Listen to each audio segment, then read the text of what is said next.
I've been wanting to talk about this for a while now, and if you're a gym girly, fitness girly like me who was fearing what my body, how my fitness was going to change, if I was going to even work out after having a baby, then this video is for you. We are going to be talking about all the changes, all the things that I had to do to really adapt into motherhood and what that looked like and how fitness has really changed for me in the long run. We are here. We're going to spill all the tea. We're going to have it. Hi, if you're new here, I am Jen. I am a wife, a mom. I own a online fitness coaching business with my husband where we help thousands of moms and women just like you really learn to get stronger and not smaller and really be confident and thriving in motherhood or every stage of motherhood that you're in. So if you like that kind of thing, then hit subscribe, keep watching, and if you are coming back, welcome back.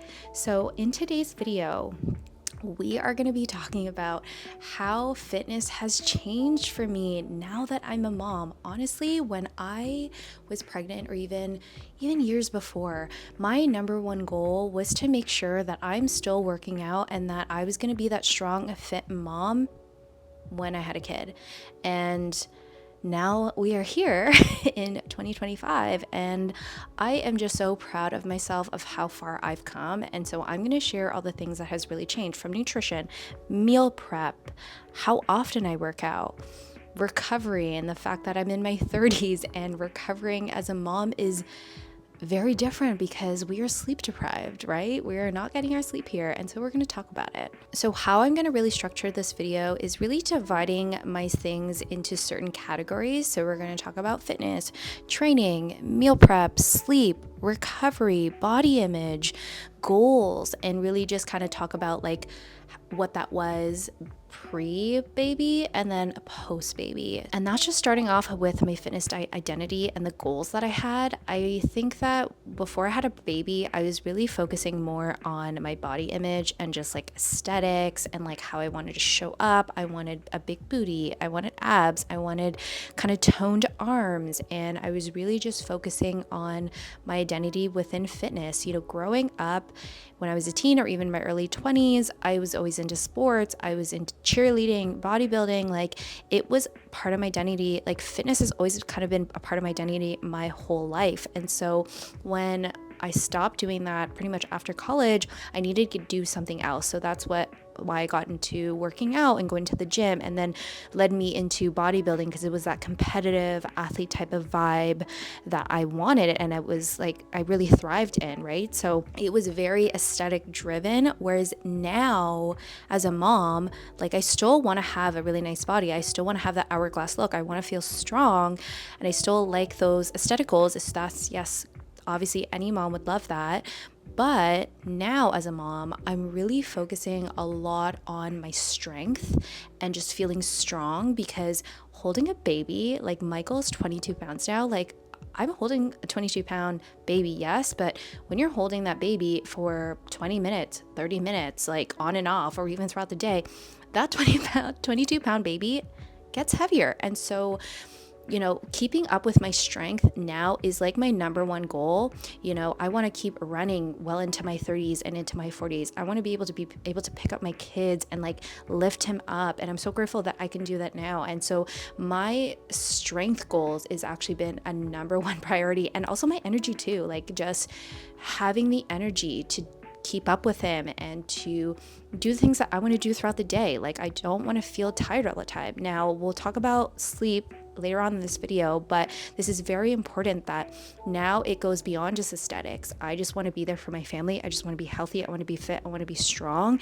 And I think that is so much more sexier and just like a flex rather than just aesthetics and looking good. And I also want to look good for my husband too, because we're married. And so I want to constantly feel like I can keep up with him, and that the standards that we have as parents are still standards that we have for ourselves, that's going to just benefit not only each other, but our family as a whole. So yeah, let's move on. Next, let's talk about training. So before having baby, I was training probably like 5 times a week in my early 20s, I would say I used to always train like almost every day. We just don't have the time for that now. But training 5 times a week was kind of like the standard, like 4 to 5. And it would just be typical body part split. Again, I was in my bodybuilding era and that's what I was doing. And then going up to that, I was also doing lots of cardio. And I remember there was a time in my early 20s where I was constantly going out on the weekends, and I would compensate that by going first thing in the morning and doing like an hour of cardio and then training. Now that got me to a certain place in terms of my body composition, but it just wasn't sustainable, and I wasn't seeing the changes I was looking for from an aesthetic standpoint, if that made sense. So doing that just wasn't sustainable. And of course, with bodybuilding, you're doing hours of cardio and training 4, 5, 6 times a week. It's just was chaotic. It was revolving my life, and fitness. This is so important. Fitness is part of your life. It's not all of it. Now, you have to keep in mind that depending on the season you're in, you will have to prioritize it. But now that I am a mom, it is very different. We are working smarter, not harder. I train 3 to 4 times a week, and doing that now, it's so funny. Even before, even a year, 2 years before, I was training like 4 times a week. And I realized that doing less is more when it comes to training, because you have to factor in recovery. And again, we'll talk about sleep and recovery in just a second. But when you are training 3 to 4 times a week, literally that's all you need. All you need, an hour tops, honestly. And when I was training back in the day, I was training an hour and a half, 2 hours, taking my time, where we need to be efficient as moms, right? So literally I work out for an hour at most, 3 to 4 times a week. 4 is my max, honestly. And I am so strong. I feel so strong. I feel like my body composition is hitting those markers now. And that's what we're doing, And I want to talk about specifically postpartum as well, because when you are in pregnancy or postpartum, your training is going to look very different around those phases, right? You're focusing on your pelvic floor, you're focusing on your diaphragmatic breathing and your core. Core is going to be number one top priority, especially postpartum. You want to rebuild that core strength. So doing dead bugs, things like that, that's going to be number one. But also form, right? Form and training. Before pregnancy in my early 20s, I was just hitting heavy weight and just ego lifting, where now, you want to record your sets. You want to look at and focus on technique, because we are in our 30s, ladies, and we're not recovering at the capacity that we were in our early 20s, especially as sleep deprived mamas. So you have to really be mindful of technique, form, building that strength up. That's only going to support your joints. It's only going to support your strength. And so that is going to be super important. So training 3 to 4 times a day.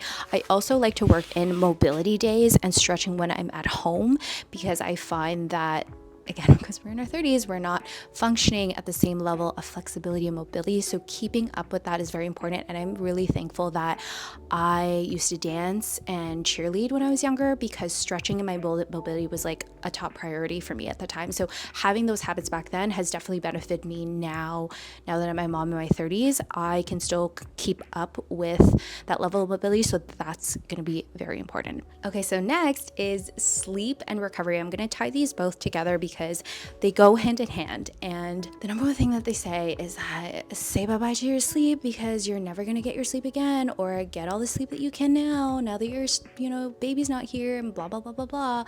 And people just are oh my gosh, it's so fear-mongering when it comes to sleep. And yes, I was a sleep deprived mama, cranky mama in the newborn phase, and up to 6 months, because your baby's learning how to sleep.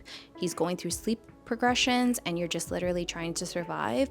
But now, especially just a year and a half later, right? Michael's 15 months. I'm getting really good sleep now. Is it perfect sleep? No. Am I sleeping through the night? No. But it is what it is. You have to really take it as kind of just a part of the process, right? Stop focusing. One of my coaches says that really hit me is that when it comes to sleep as a mom, it's not about being 100%. It's about how can we optimize recovery, because we know that sleep isn't going to be 100%, right? You're not going to sleep through the night undisrupted, but Are there things you can do throughout the day to promote recovery through your nutrition, through supplementation? Can you take naps if you're a mom, like a new mama? Even if you're not a new mama, can you work in naps? Because that's good. Can you do Epsom salt baths? Can you do some yoga, meditation? These are all things that will enhance your recovery so that you can be recovered after your training days and that you're seeing that progress. So sleep, sorry, it totally went on a tangent here, but sleep before obviously having a baby, it was amazing, right? You could just sleep through the night. No one's disturbing you. You don't have a baby who wants to nurse in the middle of the night. Now, that's all over the place, and that's okay. Like, I actually want to say that it's not that bad. Like, if you just learn to accept that you're not going to get sleep, and there are going to be days that are going to be tougher, like the weeks that Michael is either teething, he's going through a sleep progression, or he is sick for that matter. I just know that sleep is going to be down, and that I just need to reset my expectations in terms of my own performance and how I show up as a mom throughout the week. Like, when he's teething, I'm just like, you know what? The laundry can wait, the chores can wait, the little things that I would usually want to keep on top of can wait. And when I just let go of that expectation, give myself a little bit of grace and really just be there for my baby, I have way better weeks and I just get back on track. And so, when it comes to sleep, again, focus on recovery and how we could optimize recovery. And that's something that we could help you guys if you are interested in coaching. That's something that we help with a lot of our mamas, is figure out protocols to help optimize recovery. Because another thing that I do that I like to do for myself, and it's just a way to challenge myself, is that I do get up first thing in the morning to work out.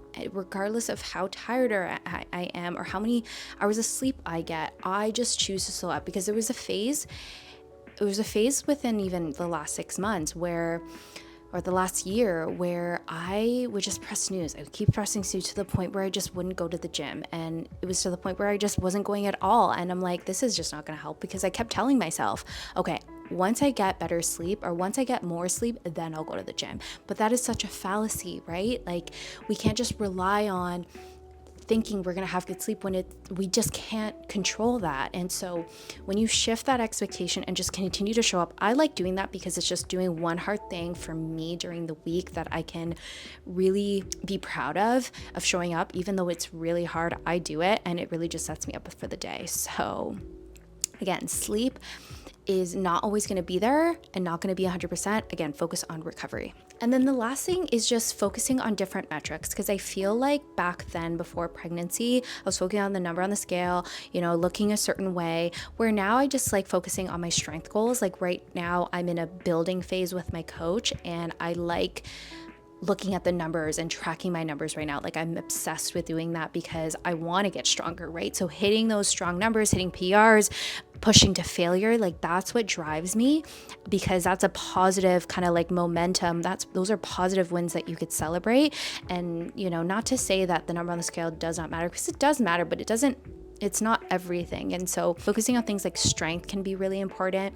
Energy, how you're showing up in, your day-to-day life, like thinking about those things and really hyper focusing on that and celebrating those small wins rather than, again, just the number on the scale or like fitting a certain dress size. And then just wrapping up this video, I am very proud of myself in terms of, again, like how I've really adapted through the phase. And I think as a mom, adaptation and just learning to pivot is the number one thing when it comes to keeping up with your fitness, because now that you have a baby, you literally have a responsibility.